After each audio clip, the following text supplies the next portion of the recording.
It is Monday evening or Tuesday morning for me, and I am back with another NGS game. And actually with a team that I just casted yesterday. Bronze6 is going up versus I just enjoy Breadman. The bread guys. And I'm super pumped for this match. Herc division. And we have seen yesterday Bronze6 winning against Vendetta in a very close 3-game series. And looking at the standings in the Heroic division, we see Bronze6 with that win pushing into the top 5 here. They have now 16 points.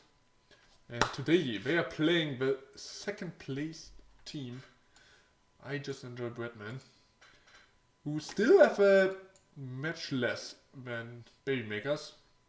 Not after today. And they're actually also still playing Babymakers. I looked that up. Actually, they're doing that tomorrow. They're actually playing 3 matches this week versus Bronze6 today, then versus Babymakers tomorrow, which will be the first place against the second place team. Very exciting to watch.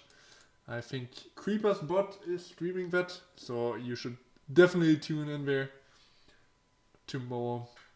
And then yeah, on Thursday or Wednesday for you guys versus Dark Allegiance, which I will be streaming again. So you might wanna watch that too.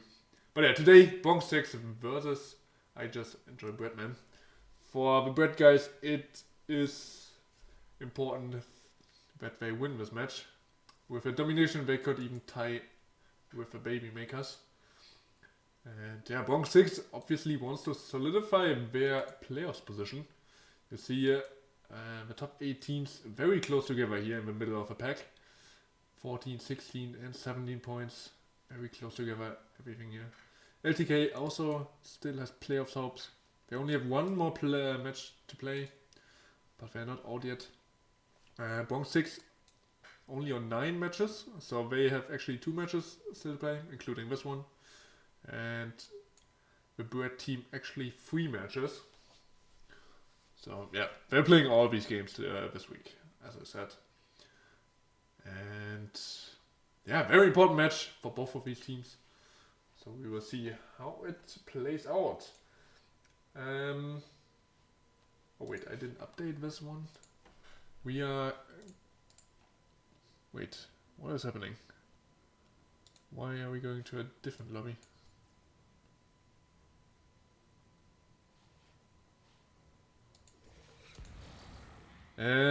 Sorry, that just got me out of a rhythm here.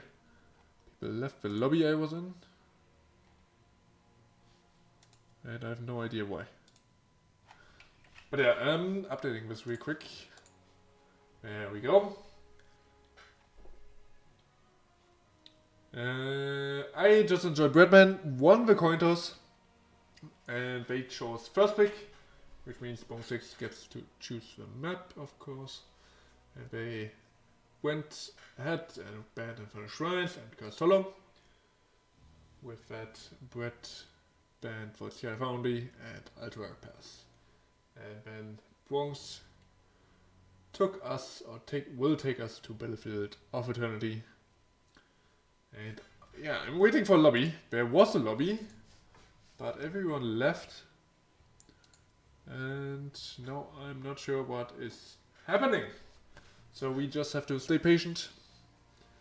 I hope we don't have to wait too long, since I'm not a good entertainer, which obviously might not be a good trait for a caster or streamer. But yeah, we have to do with what we get here. There's a second lobby. Huh. Okay. Everyone is filing in, hopefully. Not sure what happened. But Players are filing in. And we should be able to start soon.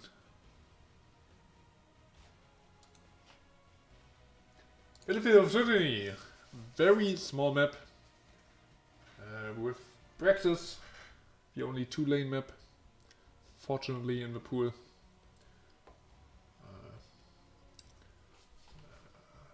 We have heroes like Valor, Greymane that are very popular on this map since they have a model race. Also Li Ming, I think this is her most played map.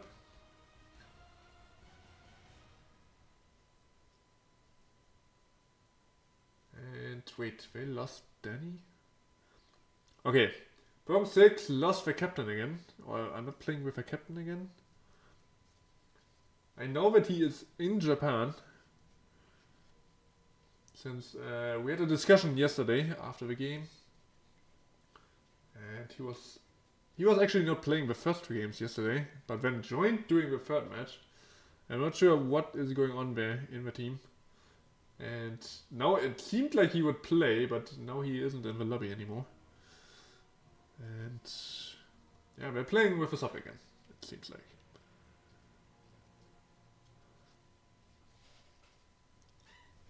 Also, the Brit team is missing a player so far. Not sure what is going on there. Not going too smoothly today. But I hope the issues will be resolved soon.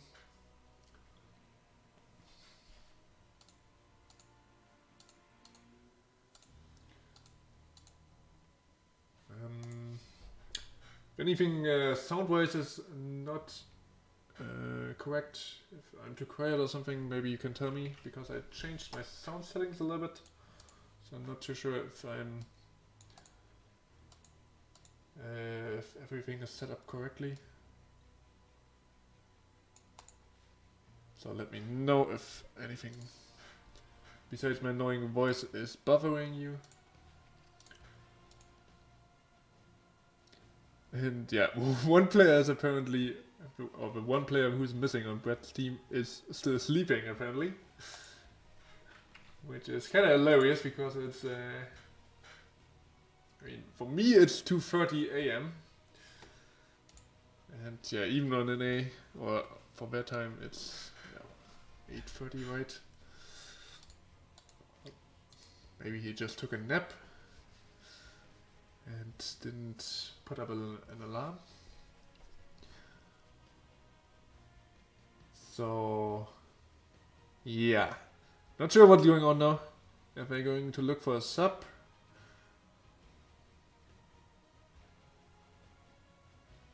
Oh no, he's waking up his hamster.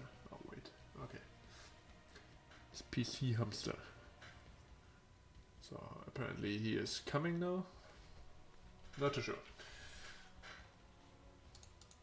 Battlefield of Fraternity War, the map we are playing. Like I said, very small map, 2-lane map. So we have a couple of options for offlaner pool as well. Usually you want a lot of wave clear. But on this map you can kind of ignore it. You can, for example, pick an Imperius, who doesn't have the best wave clear, but insane damage in teamfights. Of course, the other normal offlaners are also a good option. Ewell, maybe even a Chen. We have Blaze. Daka is not so much picked on this map, but still a decent option since he's so super strong. Yeah, I mean, healer pool will be as usual, I think. Brightwing isn't as strong on this map as she is on other maps. And I'm not too sure how good Dukov is at the moment. Like, he got his nerf on reactive ballista powers. Before that he was pretty much first pick or ban. And now here, he might have fallen off a little bit. I'm not sure how the teams rate him. But yeah, we have a lot of options now. Deckard also got buffed, could be an option. Anduin always popular. We could see him together maybe with Johanna. Get that light bomb falling sword combo.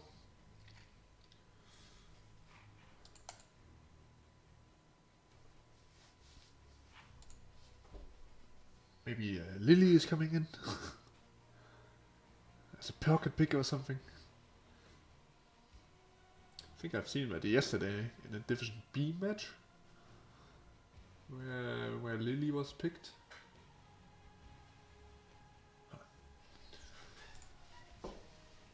But yeah, these teams are heroic division, so I don't think we get to see the Lily, unfortunately.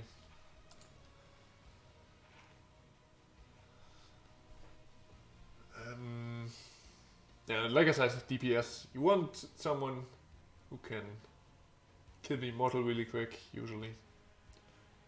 Or at least poke it. Hanzo is the decent option. Like I said, Li Ming, always strong on this map. Maybe Komi.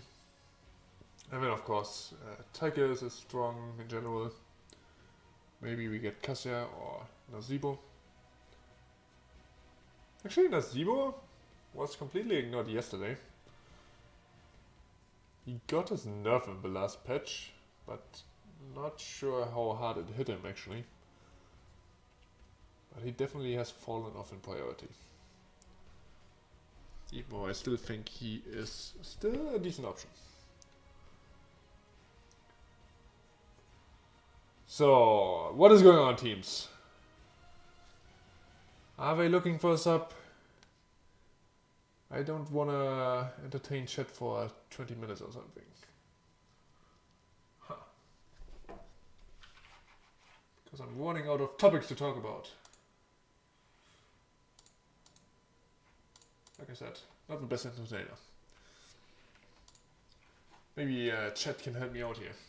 Can give me some topics to talk about. Are you guys watching League of Legends?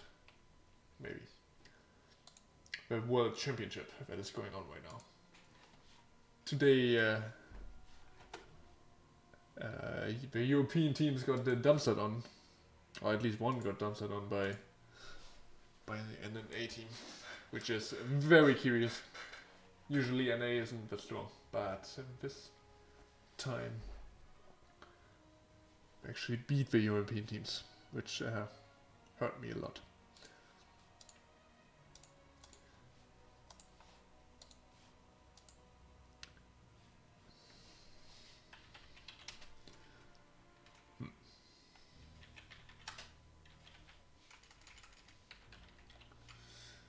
Okay, I will ask the teams if they're going to look first up.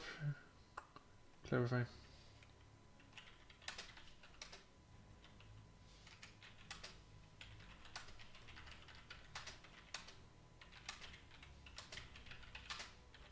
Because I don't want to sit here for a half an hour just waiting for people to show up.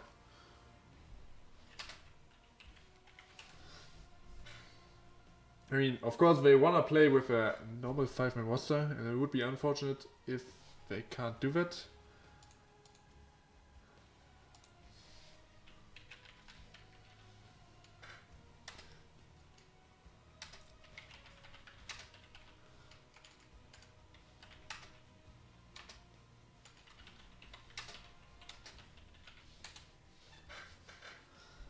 Okay, the 5th player is coming actually. Got the confirmation. He should be here soon. And then we can finally start. With 15 minutes delay.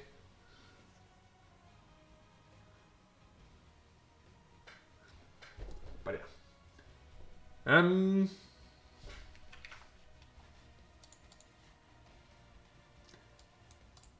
yesterday we have seen Bronze6 play against Vendetta. And I'm trying to remember what they actually played.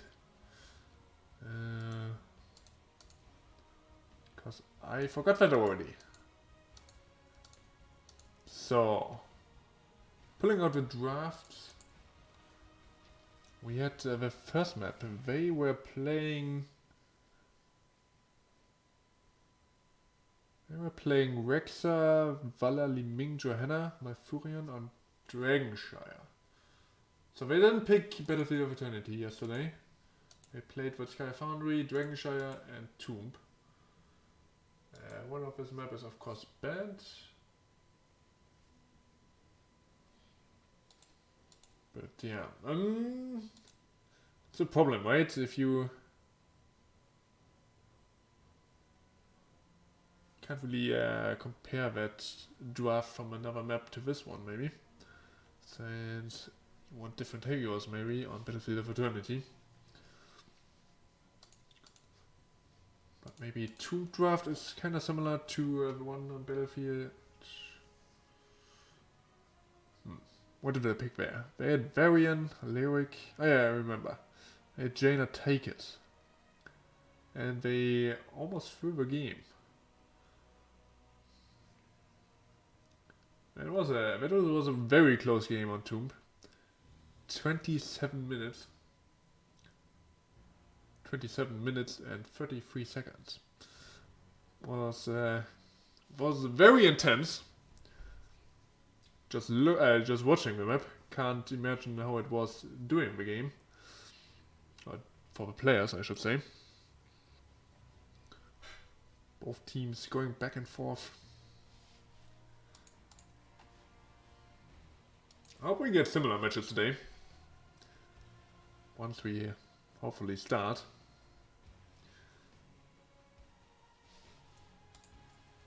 I think the other two games were a bit quicker. Yeah, 16-minute Volskaya game. Very unusual.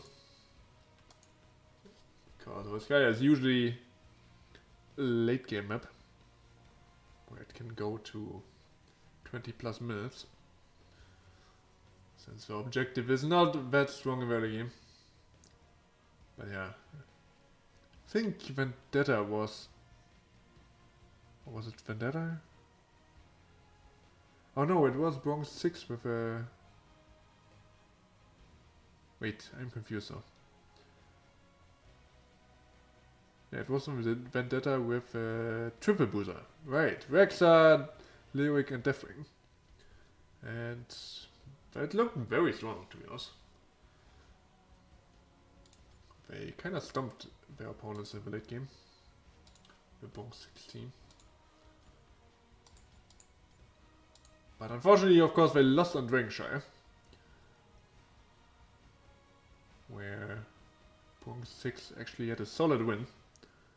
They played Johanna, Liming, Vala. The Rexa looked pretty good. And then, of course, my Furion.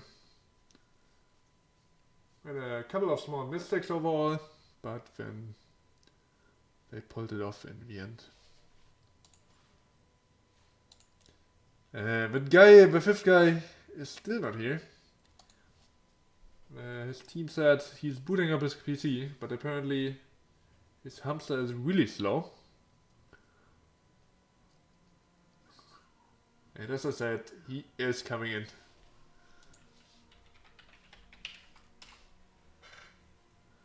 "20 minutes late. Probably just woke up actually. And we can start now, I guess.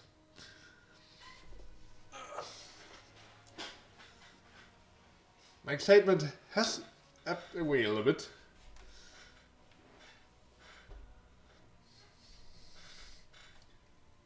But I hope the teams can pull it back up. And give us an exciting first game here on Battlefield of Eternity.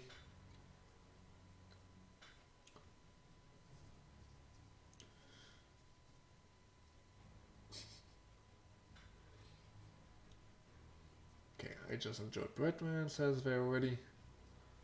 That means we should be able to start.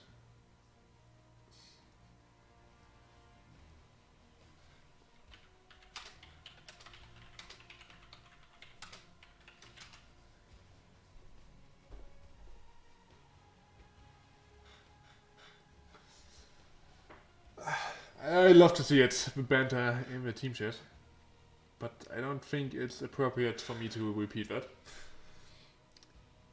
Because the players are actually trash talking themselves. but it's always fun to see. Okay, both teams ready. Let's go into the first draft. 20 minutes late.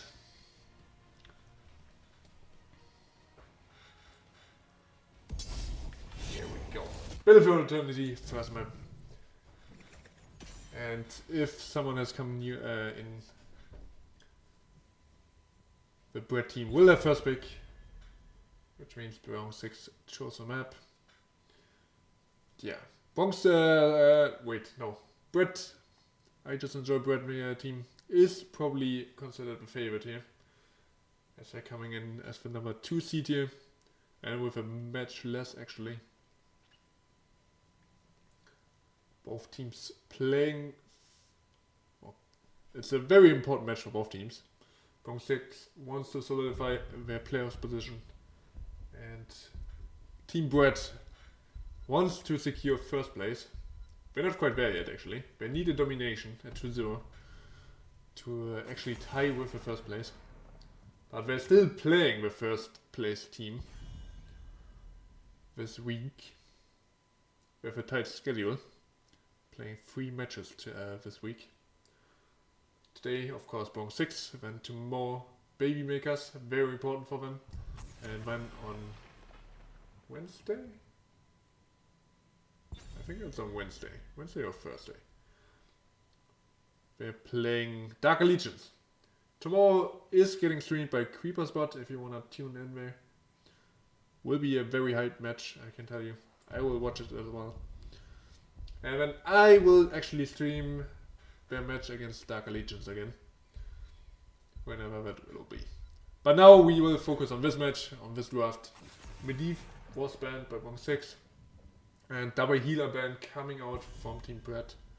Uta and Stukov are out of the game. Very interesting. Especially the Uta ban. I wonder why they do that. What they want to prevent. I guess it will be a burst comp. Because Uta is really good against burst damage. They're immediately going for Valor. Snap picking that hero. Very confident.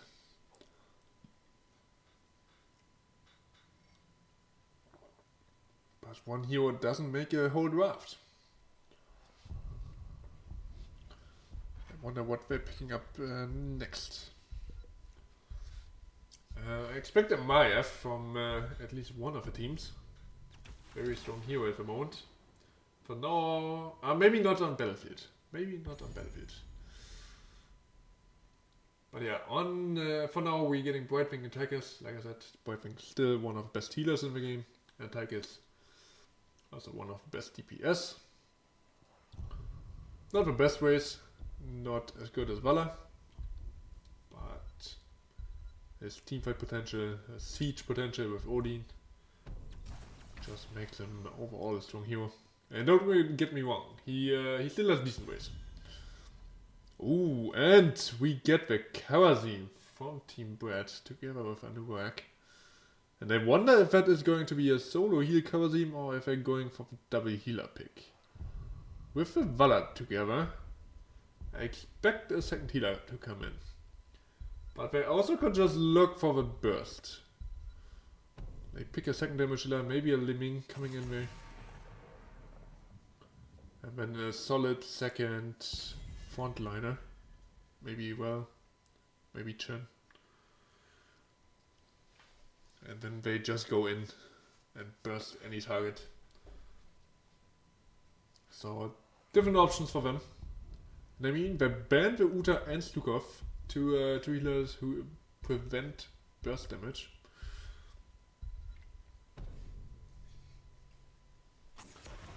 But what is Bronze6 doing now?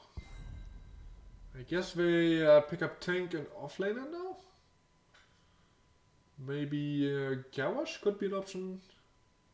You have Johanna to prevent the blow up on the tank maybe. Otherwise maybe Diablo. They already picked up Tychus. So that could be an option. Would be good with Brightwing together as well. But But they go for Varian and ETC. As I said, Battlefield of Eternity, not a map where you need a lot of wave clear. So you can definitely pick an offlaner who doesn't have the best wave clear, and they certainly did that. Both ETC and Varian usually on the main tank position. But not today. I expect Varian to be the main tank actually. Though a Colossus Smash for offlane could also be an option. But I still expect Taunt. I still expect him to be the main tank. And we need to see picking up the stage dive probably. I mean coming in from the side lane to jump in. And now they could go for Li Ming. Li Ming would be the best option here, I think. Otherwise Hansel maybe, just for more waves and some more damage. But yeah, Li Ming is chosen. Strong hero. Especially with Tychus, both of them really good burst. And with ETC and Varian you have enough setup for Li Ming. I haven't talked about Bronze6 last pick. They go for a second damage here as well, so solo heal Kazi. And then Dehaka last pick. I talked about it a little bit earlier. Dehaka not as strong as he is on other maps. Since this is not a very huge map, and you don't get as much value with a global. But yeah, very spicy draft, especially coming out from Bronze6. Let's see who can actually take it.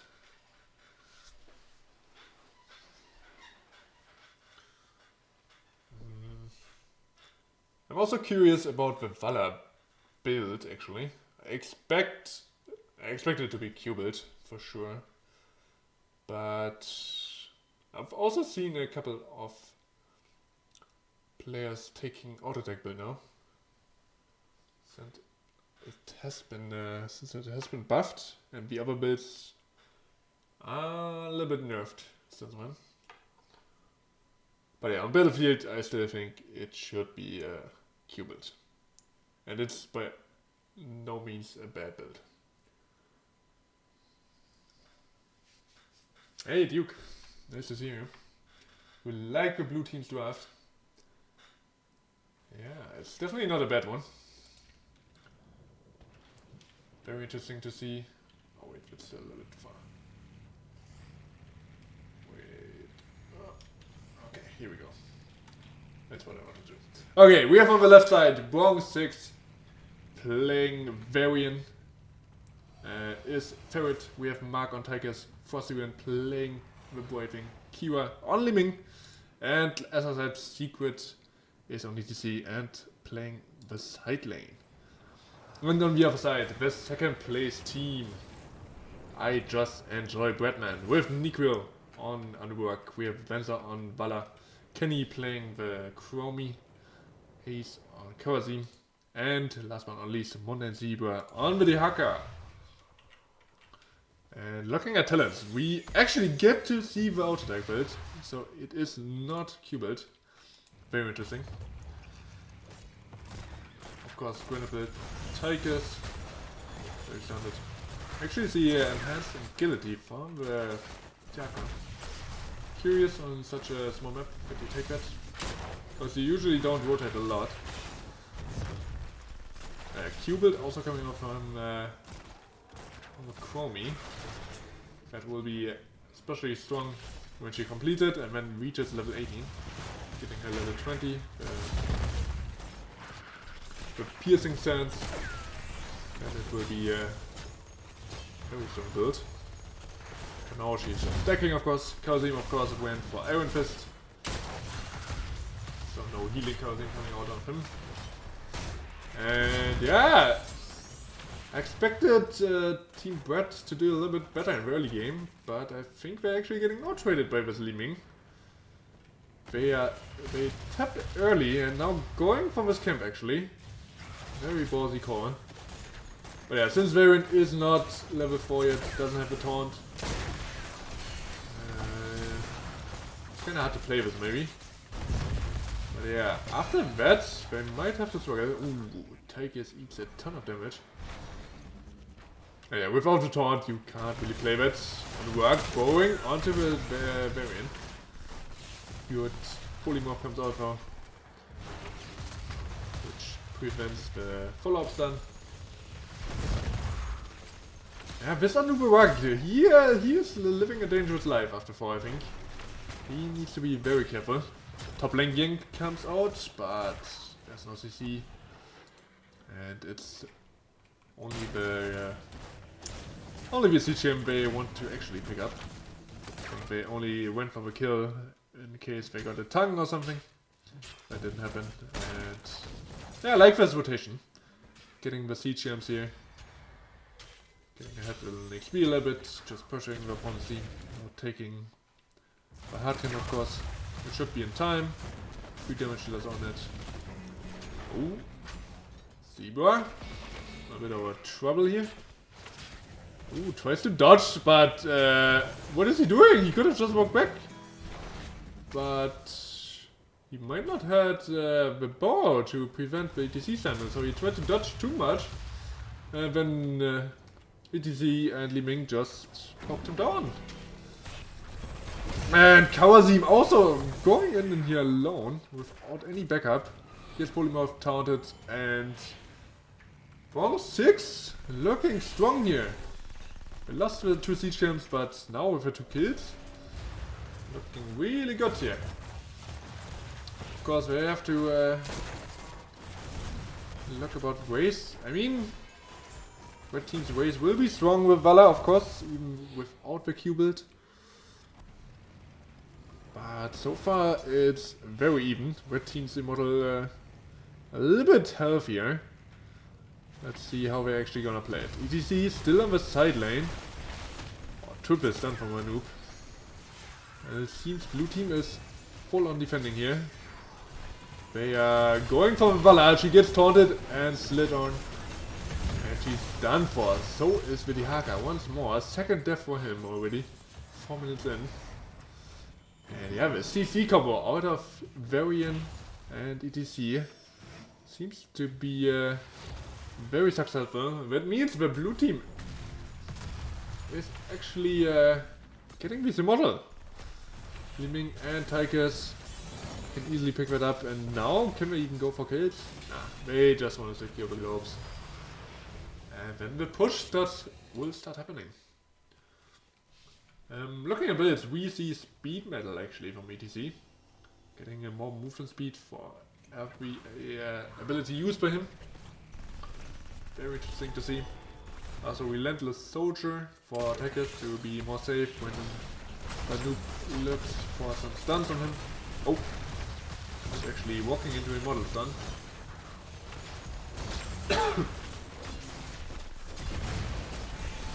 Also Li Ming actually going for a Q build, but without level 4 Q.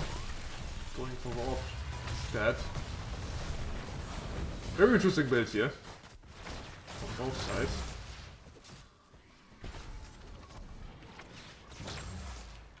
We have also trade build from the work, maybe to mention that. And yeah, Bronze6 with the immortal, poking with core, with 4 a little bit low. Level lead actually. Looking very good here, so far. Very strong. But yeah, I mean, the strongest level is probably between 4 and 10, where Varian's taunt is so oppressive. Since it's kind of considered as an ultimate, right? Level 10's not that strong.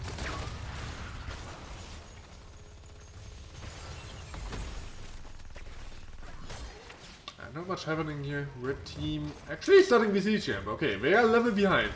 And blue team is not yet level 10. So this could be happening. But Ming is shooting orbs from the side. And Varian is on the point. And the noob needs to bow out. But he didn't really get the bow out. Loop just prevents some damage. And red team has to walk away. With their legs, with a tail between the legs. And that is a bitter loss. Losing not only the siege camp, but they also losing a lot of momentum right now because they all had to recall. So they can't really go for the hard camp. Or maybe they have to actually, because they don't have level 10, so they can't really waste this. Even though it is on their side. So you had to either decide to go for the hard camp or go for a race. They decided to go for hard camp. That means blue team is just racing ahead here. Basically getting the first half for free. And because red team is not even close to level 10 yet, the blue team should just get a full immortal here. Red team is getting close to level 10. They might just want to throw it here, not gonna lie. Because losing a full health immortal would hurt them immensely. Oh yeah, they're just giving up. Now they're getting level 10. But they are not looking for the desperate engage right now. But this immortal will hurt. That 4 should definitely be dead. Oh, a noob going very deep. But now he has to watch out. And he's just getting shredded with stage dive on 2 people in the backline. And the immortal is also here, providing some stun backup. Everyone is alive though for now. While escaping through bot here. Yeah, this 4 will definitely die to this immortal. Odin also comes out for the siege. And slide on the Haka. Anoop going in with low health.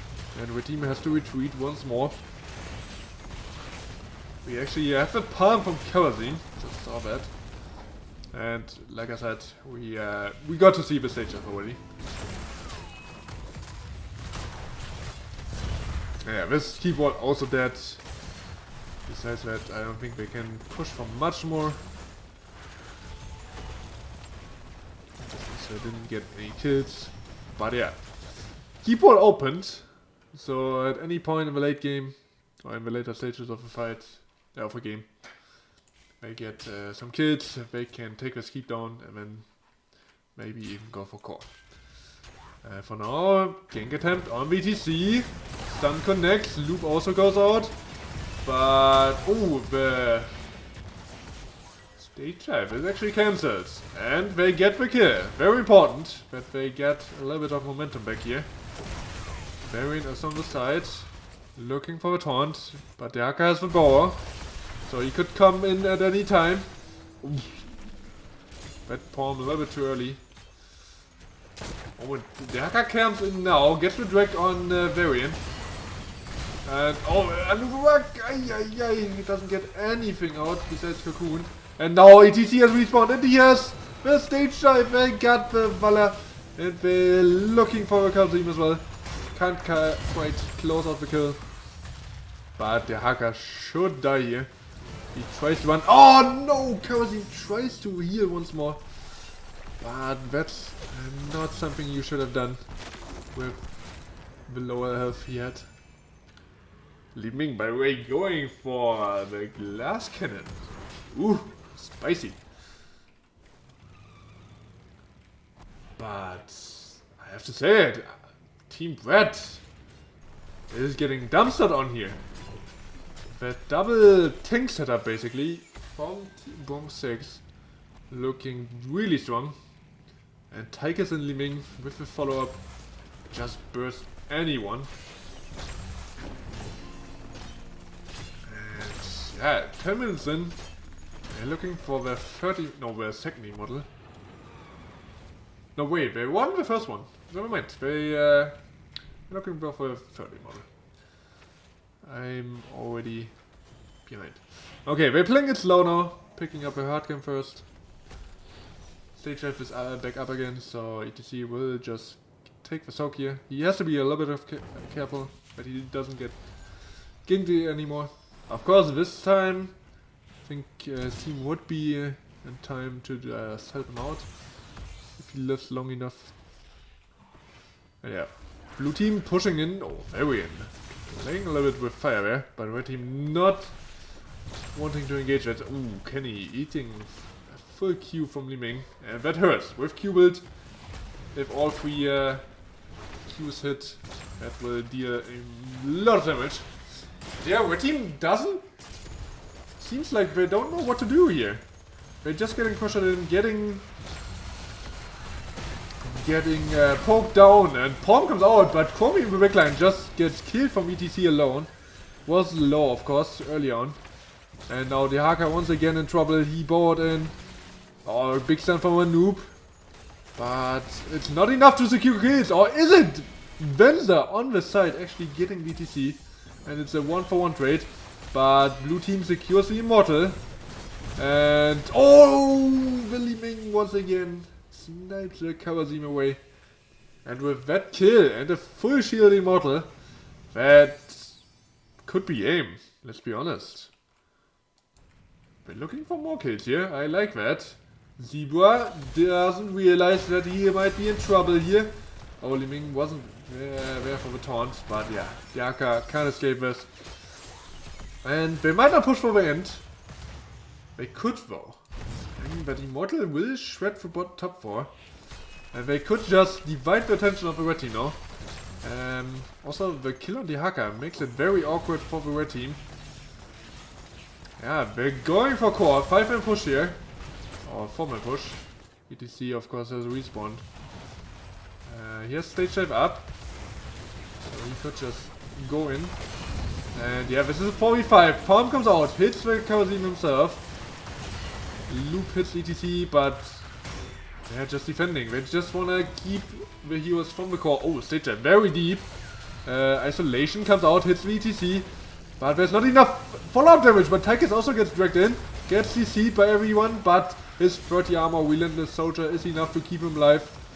He actually also has this spell armor. And it's just a team wipe.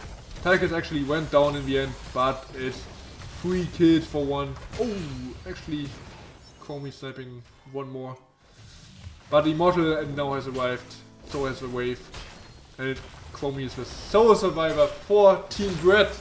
And they're losing game number 1.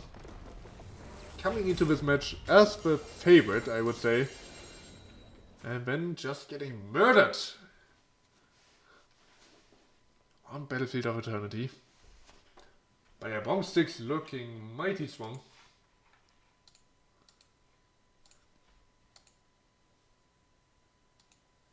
Very impressive. What they did here. And Team Brad didn't look too good here. They didn't know what to do, it seemed like.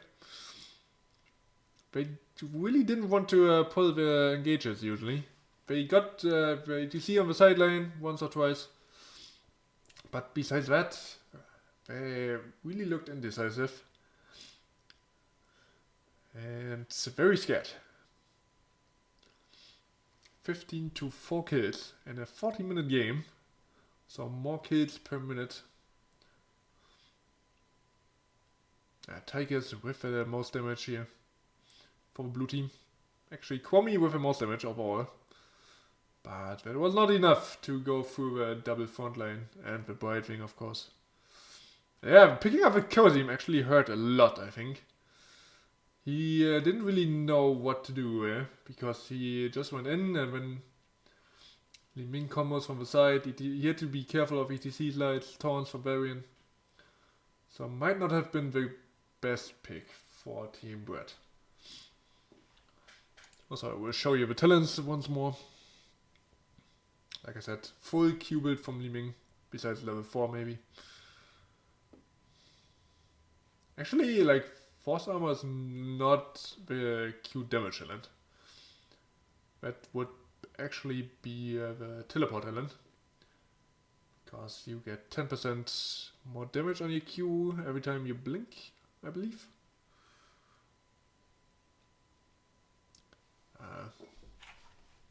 But yeah, let's see what map we are going to see next. Team Brad definitely need to pull it together for this next one. It seems we are going to Towers of Doom, but I'm not sure who picked this map.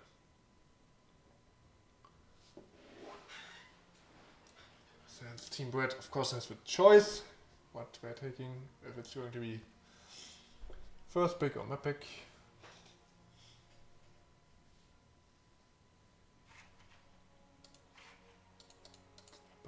yeah, Towers of Doom. Different map, of course. And it seems like Team Brett went for the first pick again.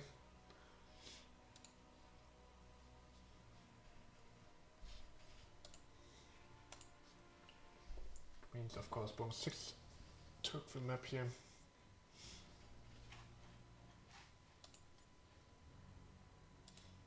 Yeah, also a map they didn't play yesterday.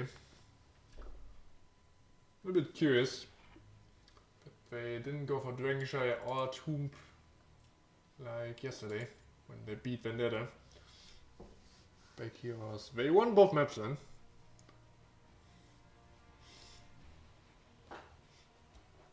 But today they have a different strategy.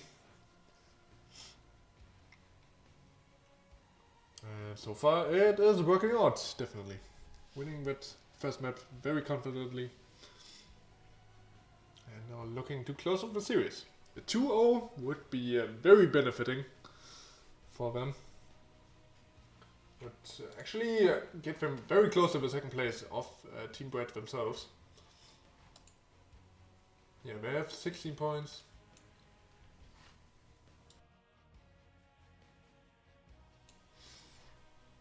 And that would get them to 19. Just 1 point behind Team Brett. So, if they get this, Team Brett needs a win against the Baby Makers, otherwise they don't have a chance for the first place anymore. Okay, all the players are in the lobby and we are starting the next draft now. Perfect.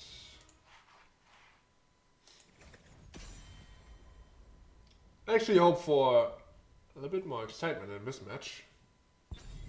First map was very one-sided, I have to say it.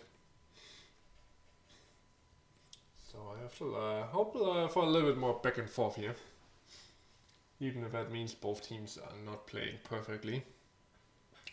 But just for excitement value, I hope that we get some more action here. Varian, respect ban coming out from Team Brett. And I can definitely see why. Bronze6 definitely looking strong with that Varian. They keep the bans for now with Medivh. On Towers of Doom, Medivh really strong, especially together with, I just wanted to say, Stitches.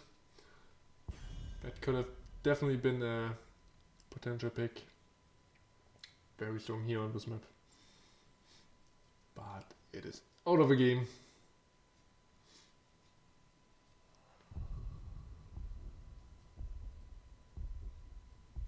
And I'm not sure if Team Brett looked up any stats, because Bronze6 actually didn't consider Stitches at all yesterday.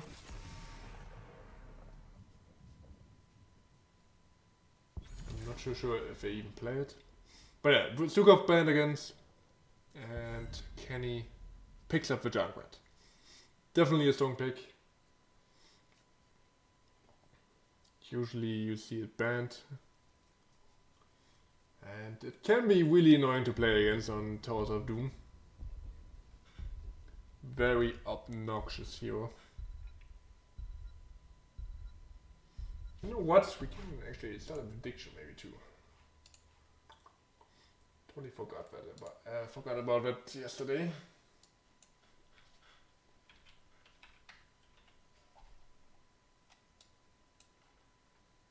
Let's actually do that. Maybe people want to bet some points here.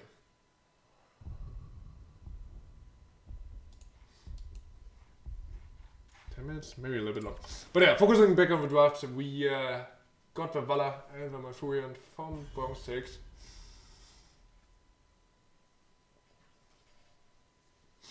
While on the other side, we get double global with Brightwing and Falstad.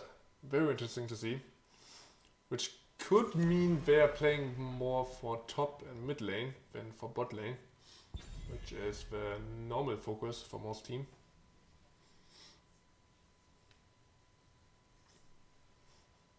But with these two globals, they can definitely make something happen on the other lanes. Pressure the other offlaner. Marcel, also again banned by Bronze6. Maybe they target banning Mundane Zebra, who is the offlane player for Team Brad. Leok is also taking out of the game.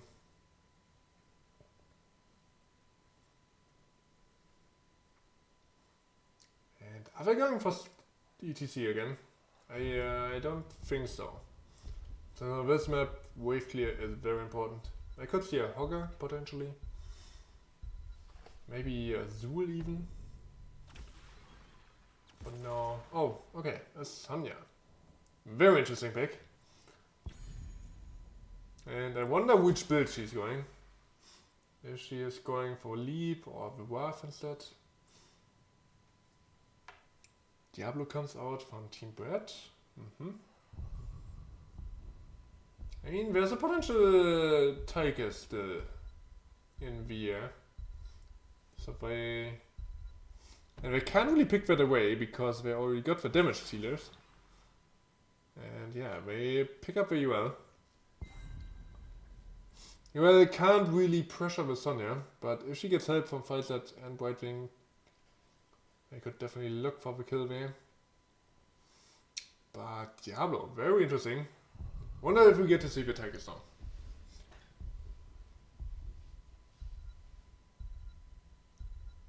That could be a really strong pick now. They already have the Valor, so they have some burst damage against the Diablo, but they're also picking up the Tigers. Alright. So two auto attack heroes, I would say. Even though Valor and Tigers also have some strong abilities. Tigers grenade build can deal a lot of damage, and Valor with W or Q also can deal huge amounts of damage. And I'm not sure which draft I like more here. Junkrat can make a lot of plays happen. The Diablo is maybe a little bit out of place. He will have a hard time.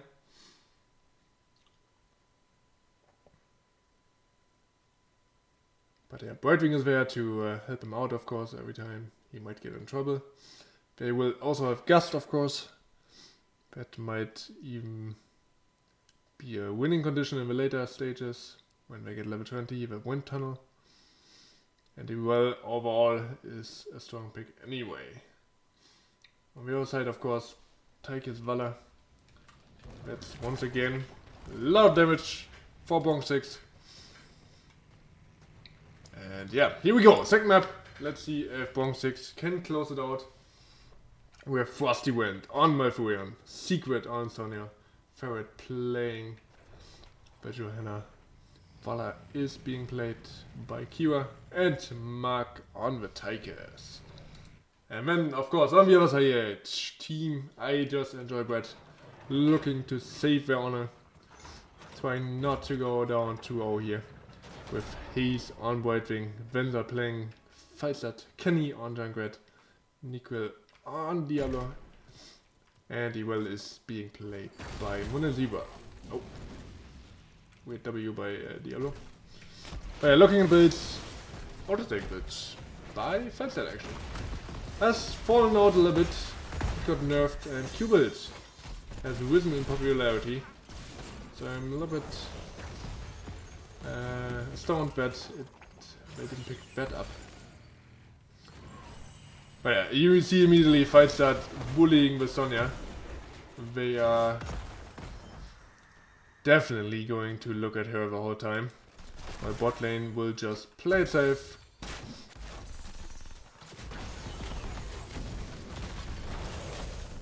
And maybe try to look up Gipper camps. Blue team could invade that, of course, if Falset is only playing for the side lane. But he's pushing out mid lane, and blue team has to deal with that, and now they can easily deal with the siege camp. Looking at the builds, by the way, we once again get to see the auto tech build. Like I said, it has risen in popularity by a lot. Very easy to get the stacks now. Also, lots of hope by Johanna, so we keep an eye on globes she's stacking. Every 10, she's getting 5% more healing to the 20 baseline from the talent already. Yeah. Besides that, we have Blow Them Up by Junkrat and Dauntless by Well. Interesting to see that. Seems also they going for top camp. Ace has teleported up. He's of course bot lane. The minions will probably walk into the towers, so some damage done there. Also blue team pushing in here, getting some more damage, and the wall is slowly falling. But red team is putting pressure on the other lanes, like I said. That's their objective. Oh, Sonya going all the way around. Is now they're spotted by Brightwing. Ooh, good knockback by UL. Yeah, they're bullying that Sonya. Falset also, he actually flew in the mid lane, so he had no chance of going up there. They're definitely playing for this top lane. But that means also they're suffering in the bot lane. The wall is already down there. And that's the focus point for the blue team throughout the game. And bot lane is definitely the most important lane. But if you can put out pressure on the other lanes, that can also be a critical point. Oh, they're even going for this altar here. Oh, Sonya gets the interrupt in the last second. Fights that he has attacked here. I'm not sure if auto attack build was the right option here. Into fights, into Tigers and Vala. Not sure if he is trading. He's trading well into both of them. You will he can just poke all the time. Oh, Tigers, Diablo going in here. Gets teleport immediately. Couldn't get the stun though, so getting no damage done to the blue team. Hey, you see why Junkrat is so annoying. Has the long range Qs and the traps all the time. So very easy for him. And now we get the engagement I wanted. The UL flanking. And Malth is falling low. But also Diablo, and there's no port available anymore from Brightwing. So he is going down. They're still stalling objective. Sonya also had to recall, it seemed. Top lane wall is still standing though. And with Diablo still dead, blue team is looking for the invade here. And once again, they are pulling ahead.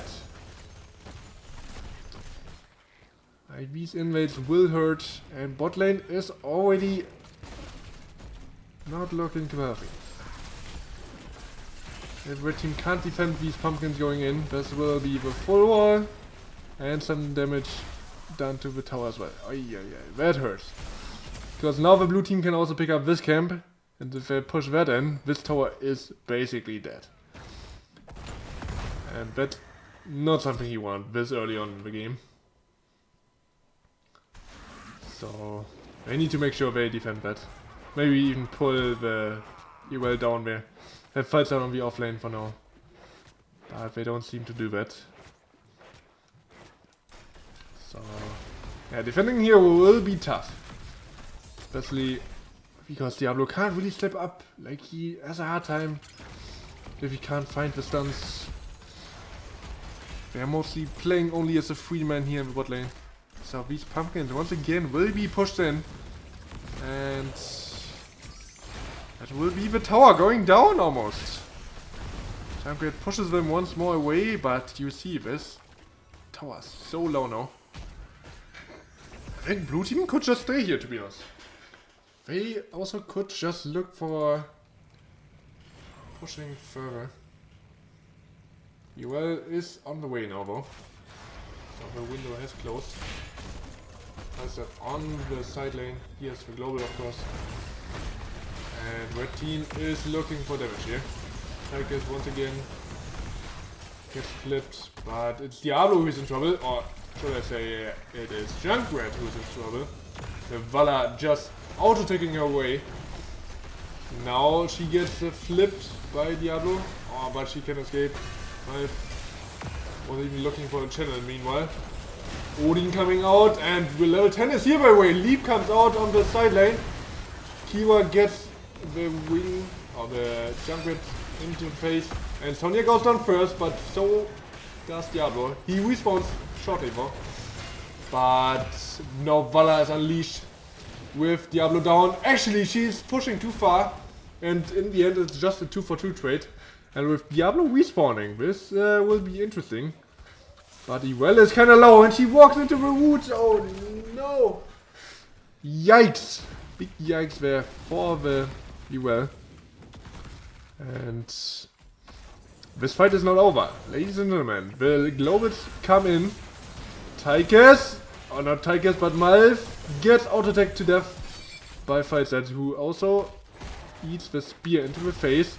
Johanna is losing some health points, and the red team is actually winning the fight now. Getting these 2 kills in a very messy bot lane fight over just 1 altar. But yeah, that's 2 kills they desperately needed. The death time was still short enough, they could respawn. But it definitely wasn't looking too good. And now they're even pulling off the invade here. So some momentum won back by them, but they're actually not pushing these pumpkins in. Ooh. Ay ay ay. Diablo now stepping forward. He doesn't have a lot of souls. 45 only. Losing them earlier. He went for a full W build by the way. Also Blessed Shield coming out. So that will be very interesting to see. And I like that pickup, to be honest.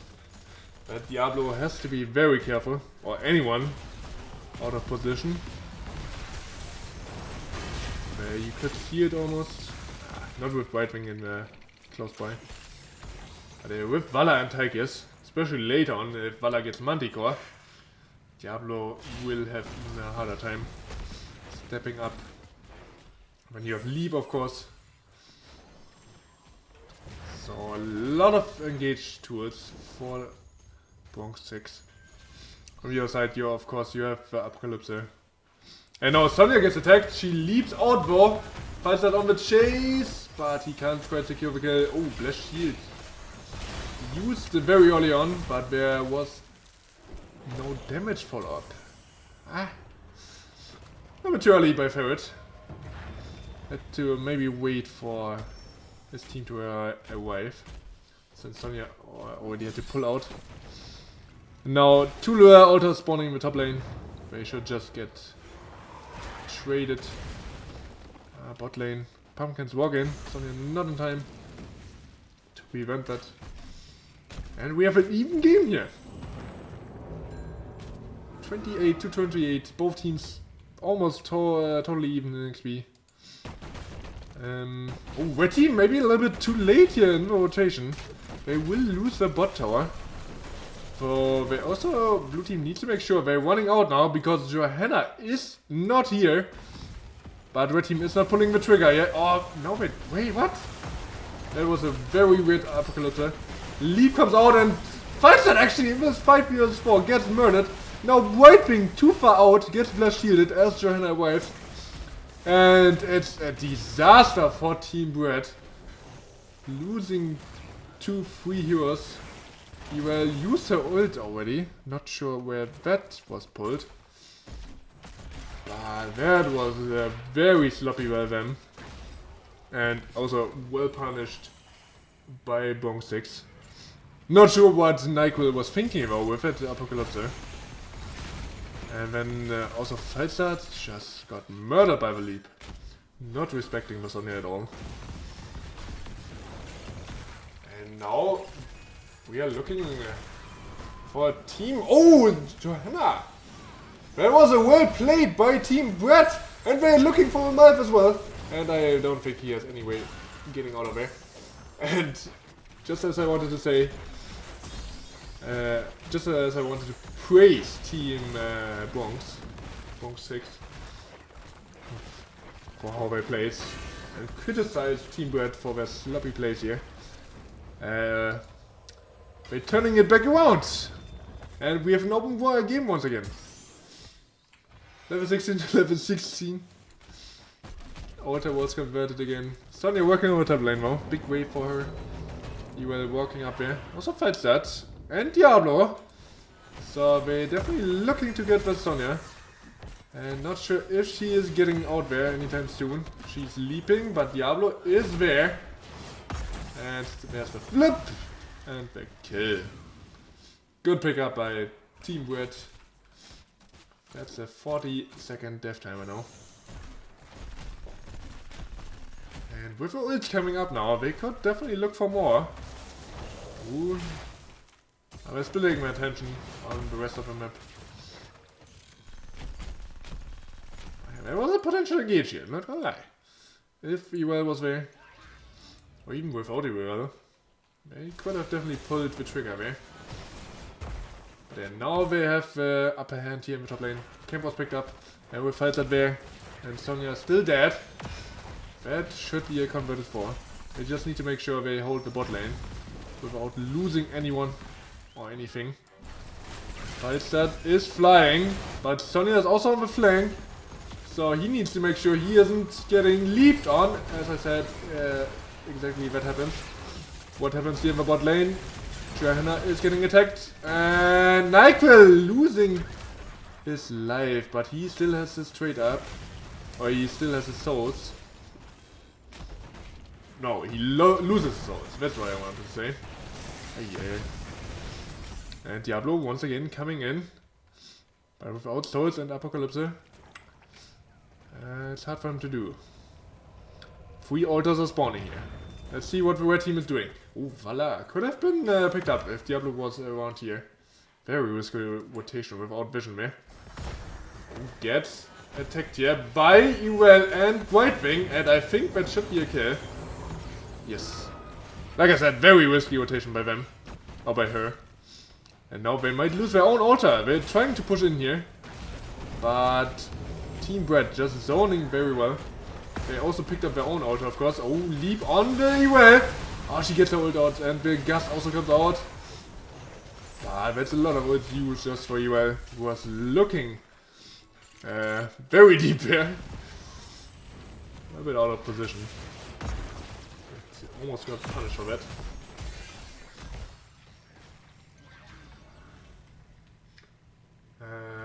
Upper combo was stashed out by my foot. Oh, thanks for telling me. Didn't look early at the chat, but yeah, that makes sense now that he didn't pull that off then. And the Team Bread with the kill on Vala once again, looking a little bit better here.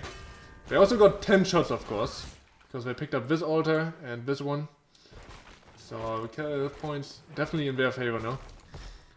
Ewell doesn't want to give top lane up yet, and why should she? Sonya not the greatest threat to her. Also, there's a Whitewing who could help Ewell out at any point. If she has... Oh, what's that? Playing with his life there. That could have been a quick blast shield. Yeah, that burst damage with Johanna. Or with Tychus and Vala behind that Johanna. It's always scary against anyone. Oh, Diablo! Going alone here into the Vala. And there's a blast shield coming out now. Wind tunnel comes out very early, but there's no damage follow-up really. The whip tire was used. Level 20 is here by the way for team. Oh, there's the Malf getting engaged on. But red team is not looking healthy. Oh, well, what the fuck is Falstad doing? He doesn't have gas anymore. What the hell was that? Going way too deep without anything. Not sure what he was looking for. I mean, if he had gassed up, I would understand it, but he didn't. And now blue team with a man advantage and also getting level 20 here. Hitting the 2 altars. They could have maybe taken this first. Now Diablo is falling once again. He is the punching bag for the blue team. Yeah, this should at least be 1 tower here in the bot lane. Because Junkrat, really annoying with his trap. But there were 2 people down. This is an easy conversion. Red team trying to save a little bit. Or at least a little bit of time here. And Johanna also just getting her D out. Oh, and Junkrat looking for a kill actually. The level 20 Straightberry, Death Siphon, doing a lot of damage. Doesn't heal anymore, but still can go on forever if you hit enough heroes. And we don't have a lot of interrupts. We have Brightwing Polymorph and Diablo stuns, of course. And actually, Windtunnel cancels this too, right? Not too sure. So, actually, we have a few interrupts. Bot lane now abandoned by blue team for a little bit of time. So they get that back. Wait, Mundane? Oh, looked in trouble there. Didn't have ult either. Another 2 ulters coming up now. And now ult for Falstad, who just used it to save well, who also doesn't have her ult yet. That's a big cooldown. Now Diablo once again in trouble. Uses his level 20 the Hellgate. Just to get out. So a lot of tools here used. Just to not die. And the red team has trouble finding the kills right now. Finding the right engages. They're going on the Sonya. But Diablo is not very tranky. Doesn't have full souls. But Sonya is actually going down. Can Mundane Zebra stay alive though? Death Siphon comes out. And is anyone there to interrupt that? Malf is getting engaged on. And there's the interrupt on the Valor.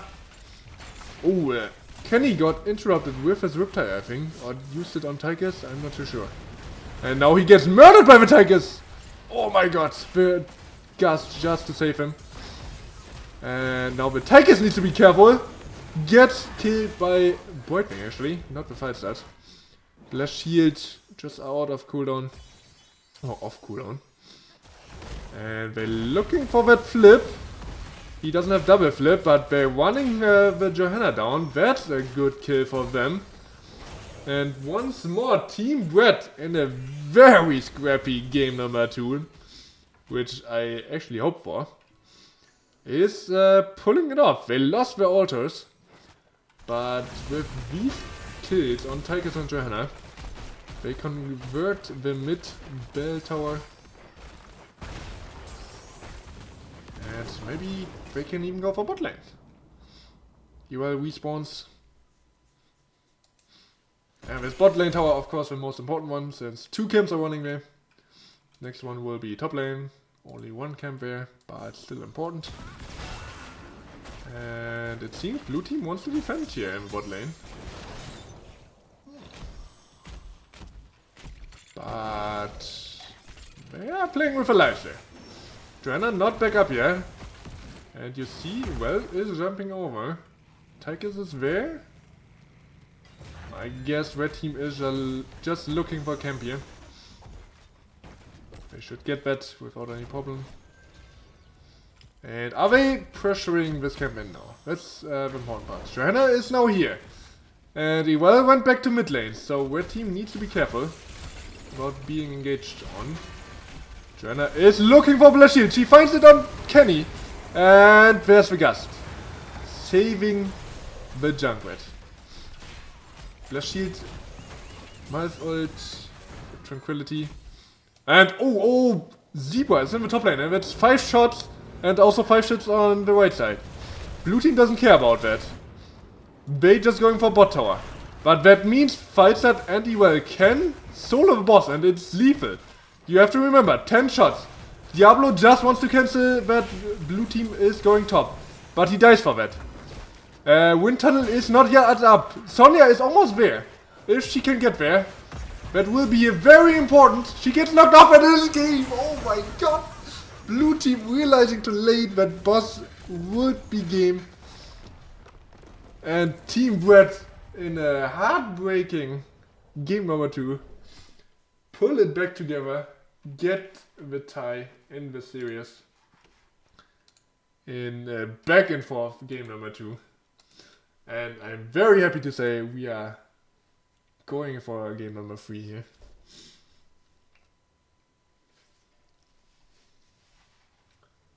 Wow, what a game. Both teams with good engages and also some in place. But yeah, in the end, Team Red getting that victory. Very important for them. Not getting too zeroed. So they at least get 1 point now. And with a win against Baby Makers, they would actually pull ahead of them. Looking at stats and talents. We have Junkrat actually doing so much damage. He had Cannibal on 20. Otherwise he went for full trap build. But I had Cannibal doing a lot of damage. And you see it just chunking here and there over time. He also lived a lot of times when he maybe shouldn't have. But good PA coming out from his team.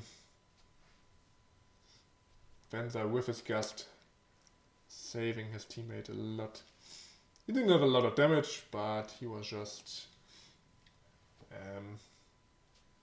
being the utility hero, it seems like. But he also was caught a few times, especially by Sonya. And when his fly were in the bot lane, that was definitely not the play to go for. On the other side, of course, Sonya got caught. Like I said, she was the pressure point for the red team. She died 4 times in total. Vala actually with 83k damage as well. Not doing too bad. She went for full auto attack build. Yeah, Death Dealer. Hot Pursuit, and also picking up Tempered by Discipline, the healing talent. Not sure if that was the correct pickup. Gloom, just a really good talent. And yeah, we are going to game number 3 now. And I wonder which map we're going to see. And what Bronze6 decides to do. But yeah, what a game it has been. I can only hope that we get the same for this last map.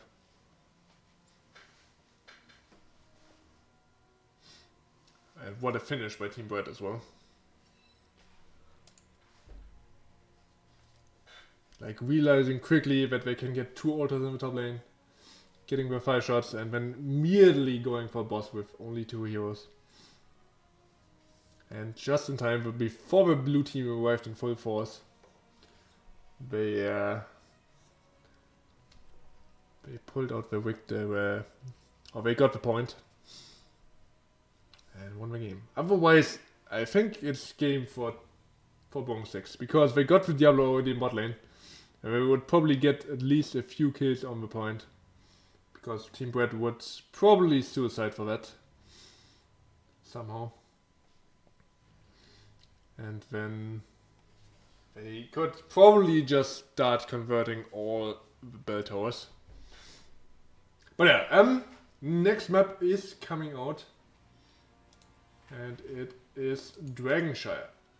Once again actually picked up by...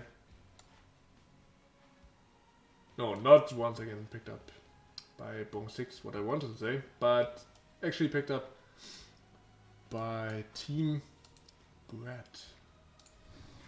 Going straight into draft.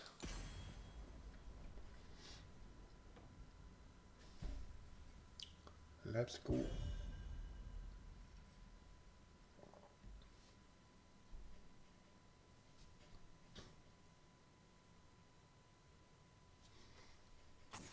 I wonder what we're going to see now. Dragonshire. Yesterday, Bronze6 very dominant on this map against Vendetta. Wonder if I can get the victory once again on this map.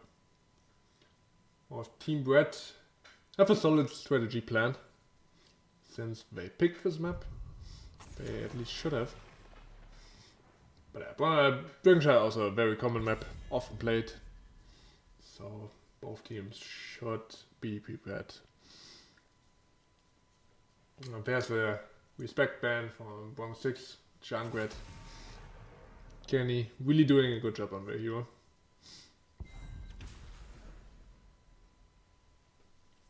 And with Stukov left open, we immediately go for that. And I believe Team Red will go for Brightwing now. And I wonder what else. We could see a potential Rexar.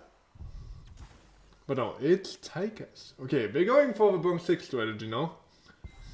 Picking up the Tigers. Denying them that pick. But yeah, also, like I said, really strong hero overall. Can shred tanks in just a few seconds.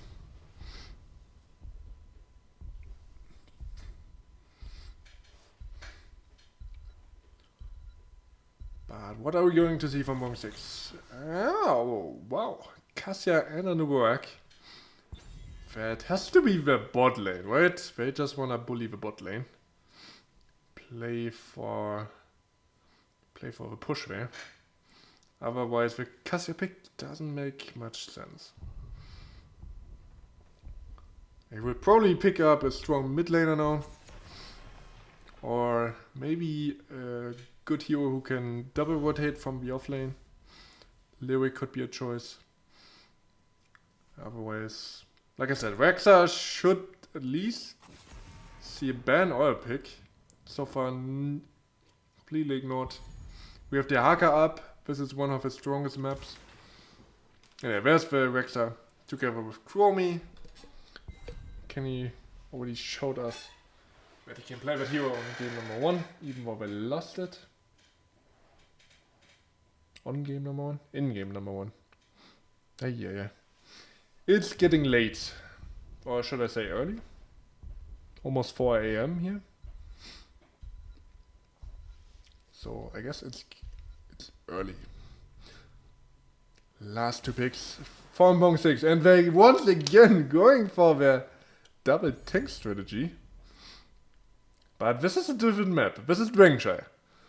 ETC against Rexar. I can only assume that Rexar will bully that ETC. ETC, not much wave clear. At least until level 7 where he gets some. But also against the Rexar, I don't think he can play that matchup. And Jaina, another closed range damage dealer. Both her and Cassia don't have the strongest range. So they rely on these strong engagers from ETC and the work. And let's see if they can get another victory with that strategy. On the other side, Diablo once again, picked by Nequil. Yeah, it's a good place on towers, for sure. And he needs to repeat that. Otherwise, he won't get the victory. DC builds. I wonder how that matchup against Misha would play out with Yoda decks. That will be interesting to see. I will keep an eye on that. So let's see how these teams play this third map. Let's see who can get it. Who can get this win. We have, once again, for the last time, Bronze6 on the left side with Secret on ETC, Frosty Wind playing Stukov, Ferret on Underwork, Kira on Jaina, and Mark on Cassia.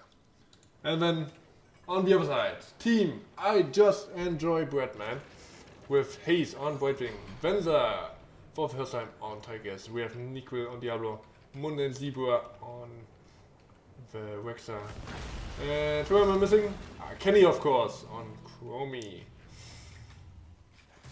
So on the book, somehow went into this bush, but I don't think he can do much, eh? Yeah, bringing up talents. We get to see actually with Guitar Hero. And Misha! No! Gets murdered. Cassia and Jaina will be a lot of burst damage, especially after level 16 when Cassia gets static electricity. Expect that to be the pick with the keyword. She is starting here. And ETC! Oh, I missed that kill completely. Gets killed on the side lane. Now Tychus otherwise, not really, like they didn't respect at all that blue team was completely out of vision. Maybe thinking that they are on camp here, not realizing that they could be lying in wait over here. So a little bit, what do you say? Naive, maybe. Yeah, blue team striking back after the first blood was taken by Team Red. Both teams now starting camps. And dropping FPS, it seems. Hope it doesn't show too much on the stream. I hope I'm fine here.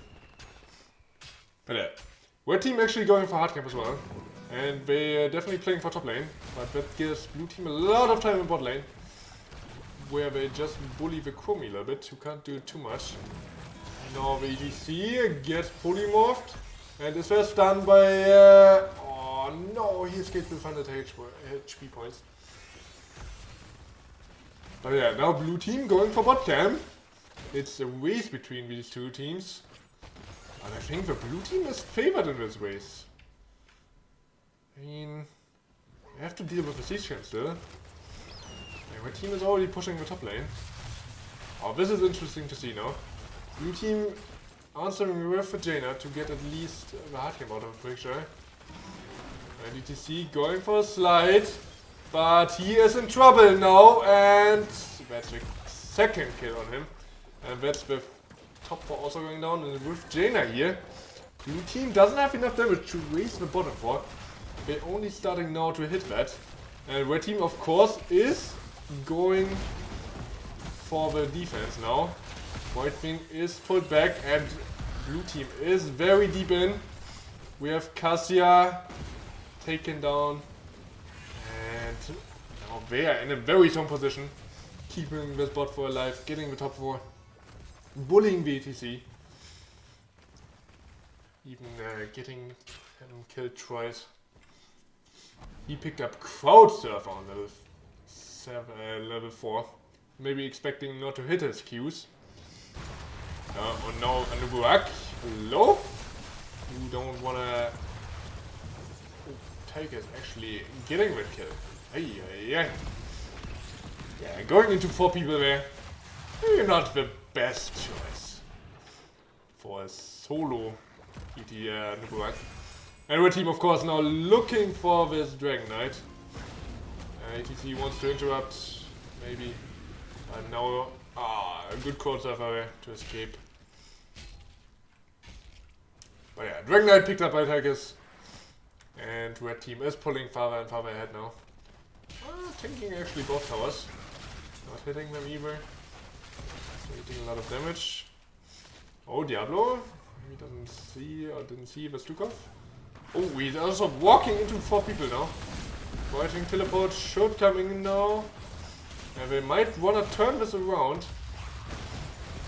Dragon Knight could even kick people into this if he is positioning right. Nice. Oh, and stun on the Cassia. The Diablo doesn't have a flip again. So Dragon Knight not too successful here. He's only getting the wall. Means a very early Dragon Knight. So all good. And we of course already opened the map on the top lane.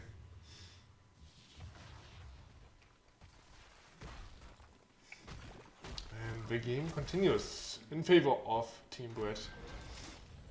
I like the DCC offline pick in the first one, I don't like it here. And they just have to get a 45 stage team price. I completely agree on your stage statement. Also, Diablo doesn't know any fear here. And Rexa also coming in. Level 10 is very close. let's see how fast I can scale. We have Chromie ult, we have Tigers, Diablo, and the Rexa. Maybe the most important ults didn't get scaled fast enough. We could have maybe looked for that. We have Lightning Breath, and of course Unleash the Boss. If Rexa had gotten that a little bit earlier, maybe they would have gotten some kills. There was a mismanaged Misha a little bit, it seemed like. But yeah, red team with the level 10s pushing in the bot lane a little bit. Getting the wall at least low. Now we need to be careful. Respect that blue team is also close to level 10. And then the stage right might come in.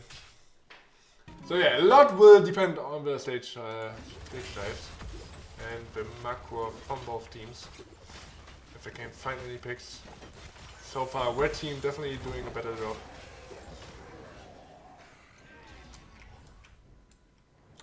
But let's see how the game changes. Level 10 is always a changing point.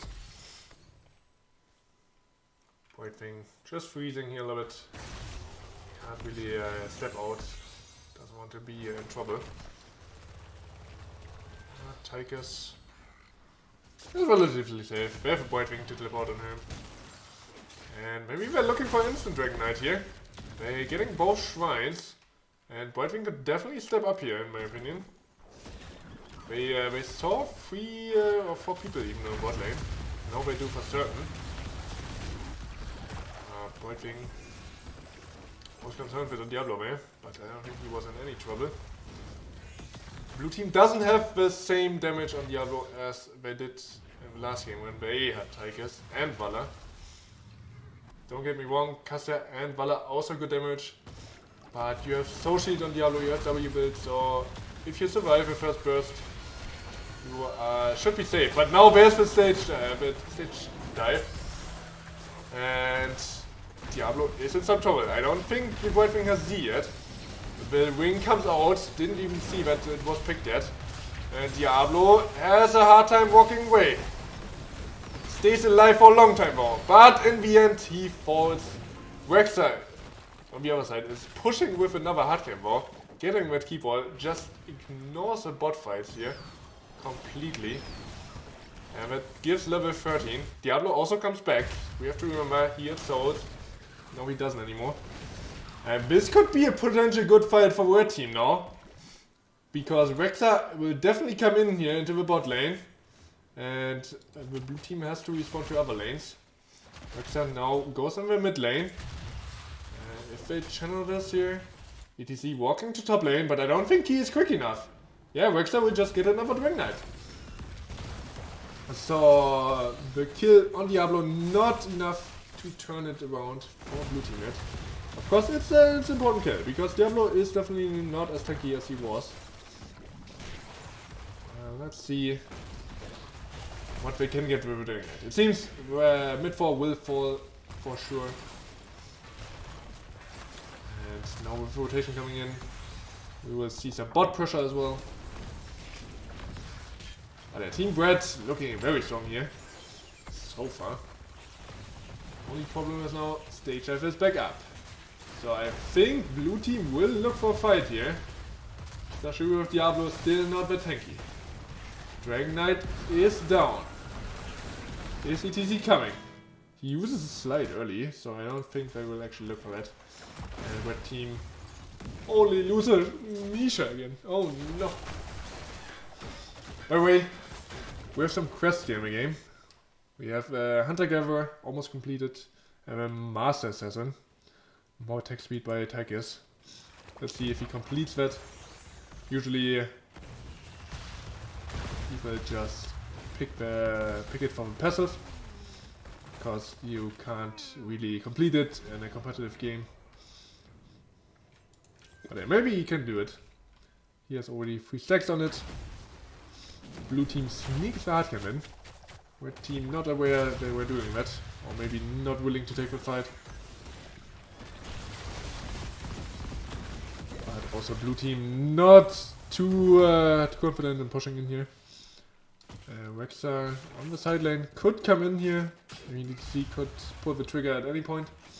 But I think red team is waiting for the level 16. But now Moon and Zebra in trouble. ETC has the stage dive on him. And the slide is still available.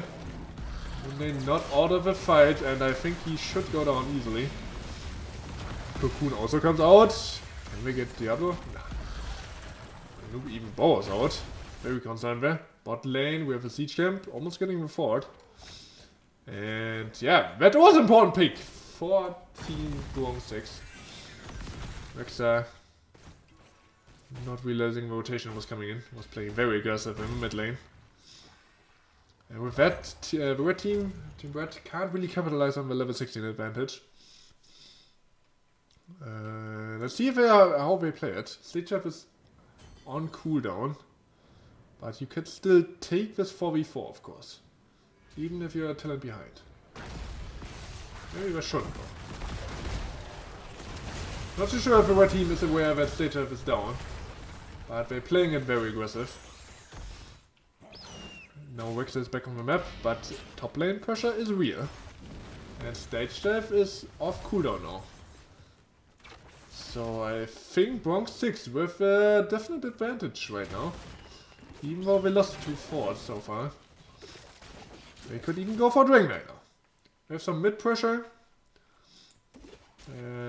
But yeah, they're not quick enough. Rexa gets top back. ETC can't really contest that. That's a hard time against Rexa.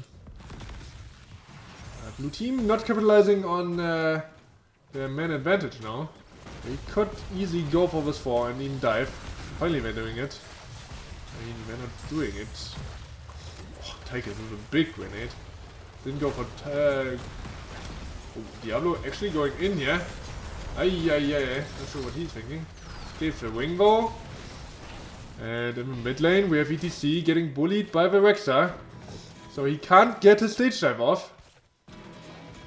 And the red team is getting the point back in bot lane, and Rexa is in the mid lane once more. Is that the third Dragon Knight for Team Red? With that, they should definitely go for the bot lane now. But the engage is happening in the bot lane, and Diablo is in trouble. Stage dive comes out, and White Wing is slid on, can go out though. And now Dragon Knight is here to support Team Red. ETC could be a pressure point here. Not too sure. Yeah, they're looking for him. And he gets polymorphed, and that's a good kill. Diablo also completes his soul, makes him a lot more tanky. Also show shield. Gets his full value now. And we're diving right past the 4. That's Stukov. Good kick on him. And that's another kill for Team Red. Now they're not only looking for forts, but also for keeps. Dragon Knight is low though, and they don't have a wave yet. That is still over here. But this keep wall is definitely gone. Will be interesting if they go for more. Lightning Breath is almost off cooldown, and also... Oh, Dragon Knight going in for the Jaina. Falling really low, and... that's not a kill you want to give. No, Nuburak gets chased down. Oh, that's too important. He was falling. And we could be looking at game now with Cassia and ETC down. Red team will definitely be going for this. They pull the Odin. They have Misha to tank the core. And Diablo just going in. He is just not afraid anymore. And he's getting the Jaina. Also ETC dies, and ladies and gentlemen, we have a winner. Team Red is pulling off a reverse sweep. Not too sure if you can call it that in a best of 3. But they are winning this series. And I have to say it, pretty good game number 3. That's the map they definitely looked the best on. In game 1 they just got dumpstered on. And map number 2 was just all over the place. So it was good to see at least one solid win coming out from them. And with that win, we're not quite there yet. We're not on the first place. Before we actually go for the standings, once more the statistics. Tychus. An amazing game. Chromie just right behind him. On the other side, for Jaina and Cassia not able to dish out the damage. Only 27 and 24k. Yeah, just not not the best damage dealers maybe for their composition here. On the other side though, Diablo actually only died once. Didn't realize that he only died once. I thought actually he died twice. But yeah, definitely a really good game by Team Red. And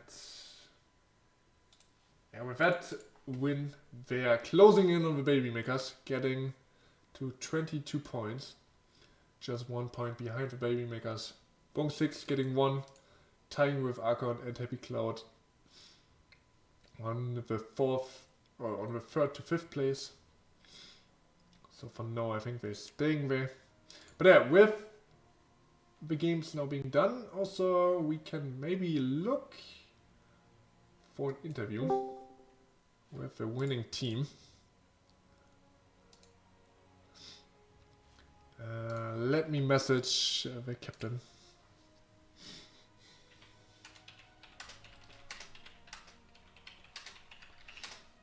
But yeah, it was a very fun series.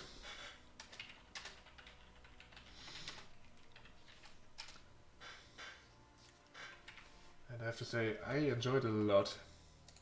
Watching these two teams battle it out. And huge props to Bronze6. They definitely could have taken the series on map number 2. They just didn't realize that the boss was being taken in the top lane. Not quick enough, at least.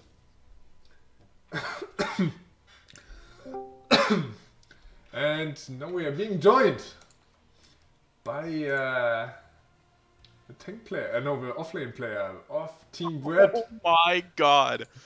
Team Moon and Zebra. Who I was. Holy What? crap.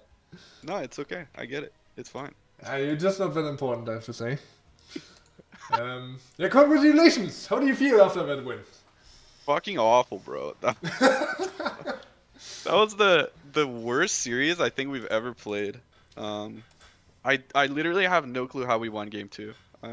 Yeah. Mm-hmm. Some Okay, fair disappointing. enough. I mean, you definitely got beaten in the first game. It seemed Yeah. you didn't really know how to deal with the double tank setup from Bronze6. Bro. Listen, this is gonna sound like an excuse, but game 1, we were so fucking tilted. Like, just... Because Kenny was like fucking 20 minutes late, and we were all just so tilted about that, and like, oh my I mean, god. getting tilted at Kenny is normal. I get it. Yeah, exactly. But yeah, But what was especially going on so in this time. what was going on in the draft? Were you surprised by that picks or by the picks? No. We were surprised by the ETC, but we expected we expected the Varian. Mm-hmm. But I just didn't draft well because I was tilted, and I think that's the biggest reason why we lost. So you were at fault here for not drafting well. Okay. I would say so. Yeah, fair enough. Also, Bronze6 did very well. I think the Ming was definitely one of the best picks they could have gone for. Yeah, I know. I wanted to ban it, but then I was like, oh, no, I don't need to ban Ming. We have a new. But, you know, I'm literally just an idiot. So. And why did you guys pick up the Kawazim? I was wondering about that, because it seemed like you were lacking some follow-up, and Kawazim couldn't really follow up on anything. I mean, dude, you ask anything about that draft, I'll just answer you, I'm an idiot, so... Okay, fair enough. Like, literally for that draft, I was like, you know, we could do Kerzim, you know, we'll get a cleanse and maybe a palm for their blow up. Yeah. And then the game is already lost. And then everyone's like, you know, we're not really feeling Kerzim. And I'm like, nah, I just picked the Kerzim. And it was fucking, it didn't do shit. So...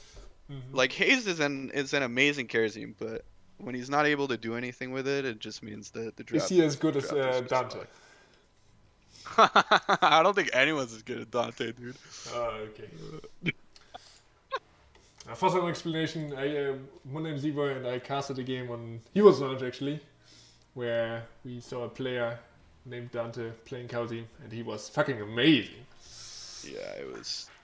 kind of the craziest thing I'd ever seen in my life, but Yeah.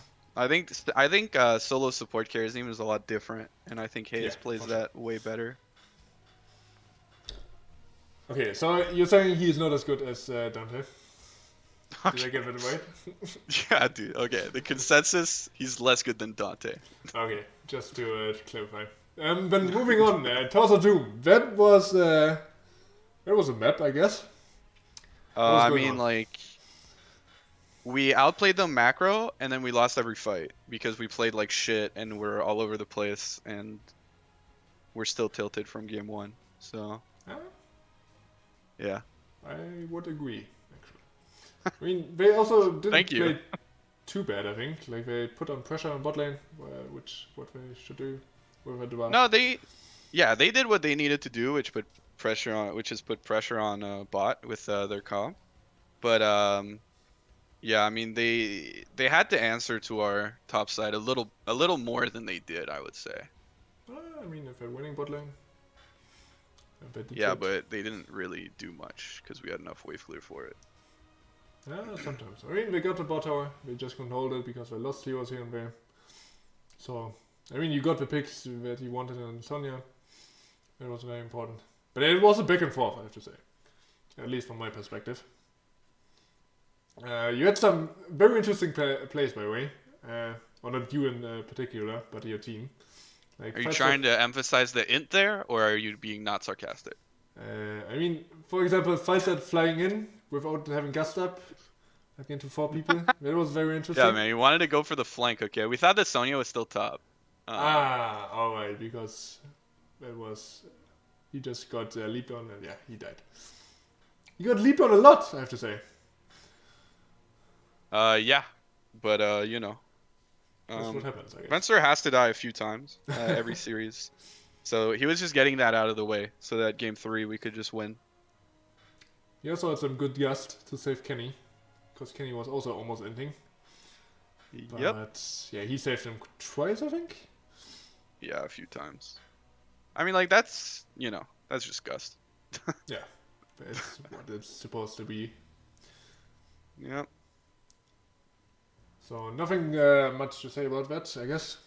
Besides, No, not really. I mean the big summary is just what I said earlier. We outplayed the macro, and then with our globals, and we lost every fight because we played them really badly, and they played them pretty well by punishing us.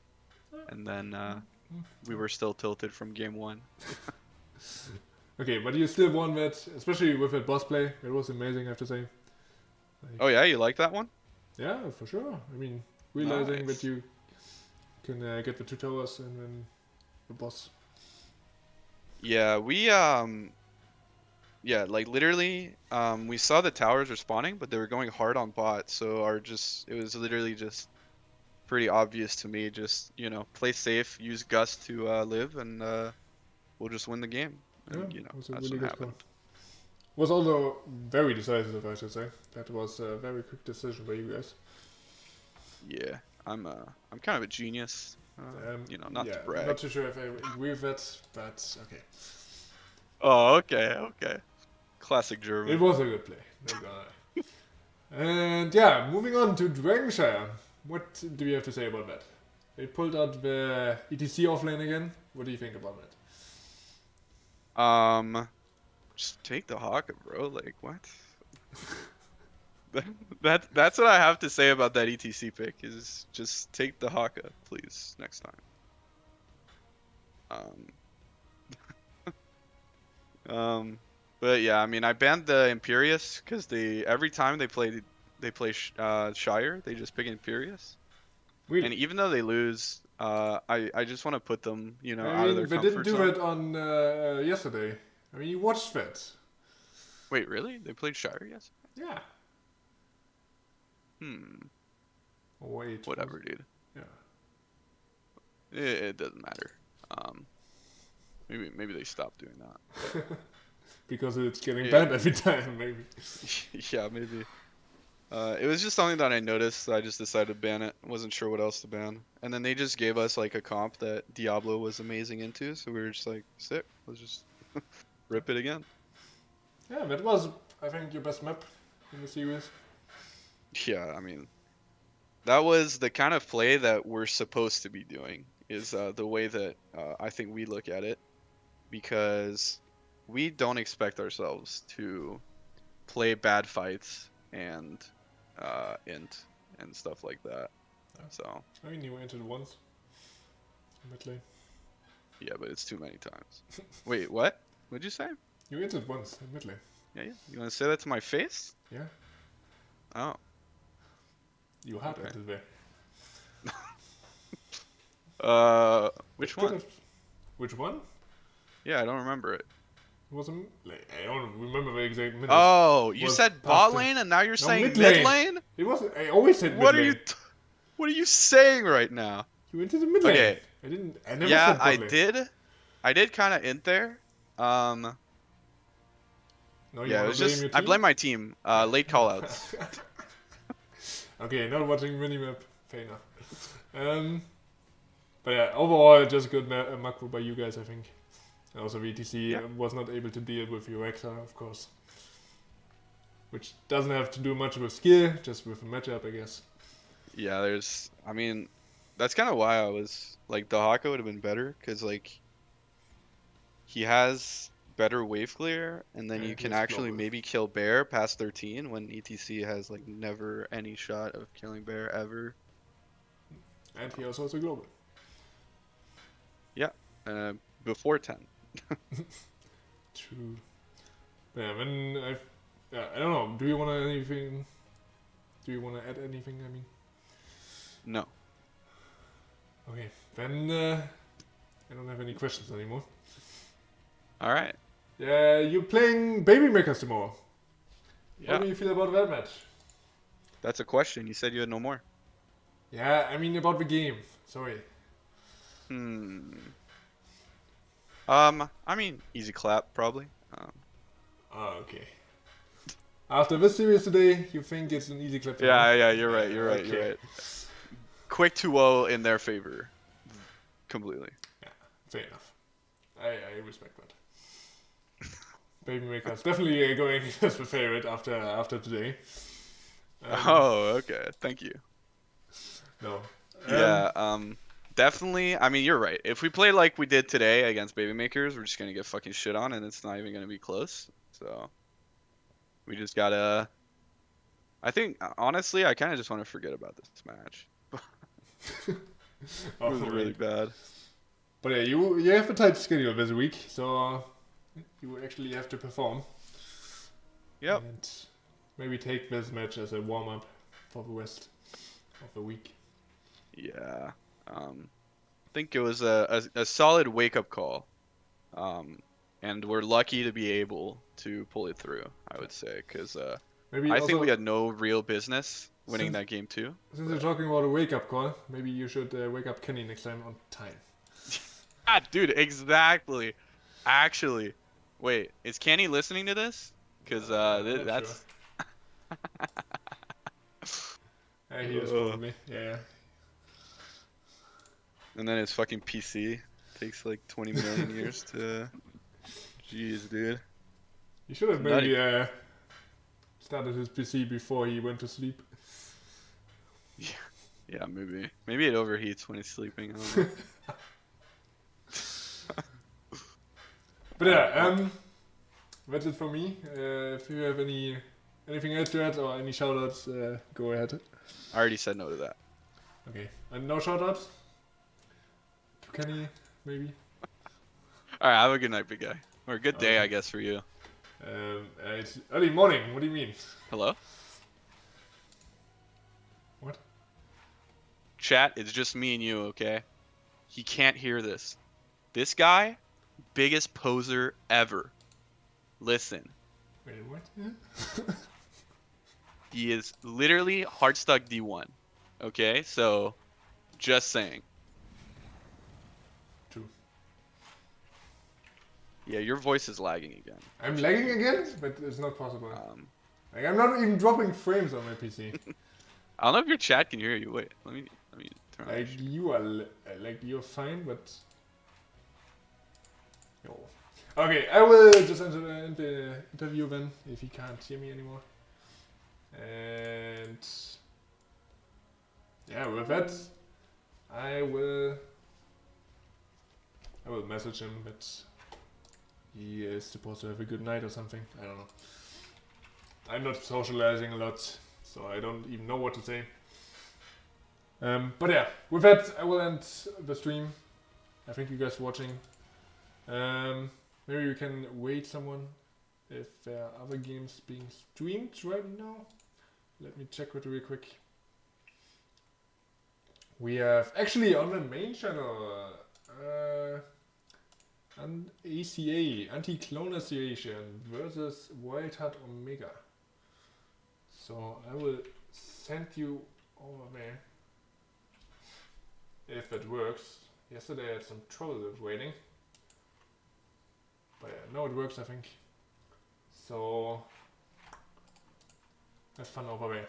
Have a very good evening, guys. Take care.